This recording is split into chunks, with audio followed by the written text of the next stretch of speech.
InsyaAllah. Malah jasa. InsyaAllah. Allah Akbar. Ya lagi. Allah Akbar. InsyaAllah. Saya tak tahu kenapa sebabnya. Orang romoh pula. Aduh. Ya, ya. Ya. Jauh pun dia main. Dia kena pergi. Dah baru dah pergi. Oh, baru pergi. Oh, saya bawa anak bawa lah.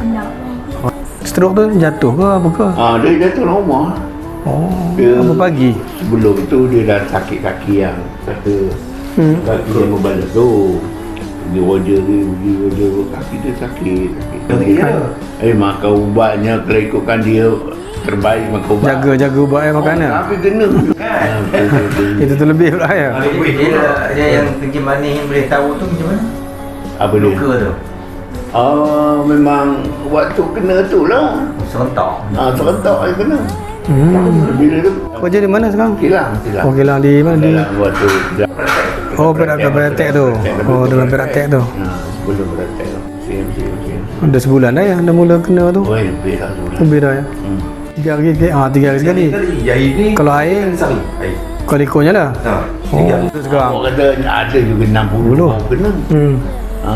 Tapi Betul tu. Kadang tengok 40 dah diabetes kan. Kerja manis. Muda. Dah termakan tak jaga pun. Style makan orang muda. InsyaAllah.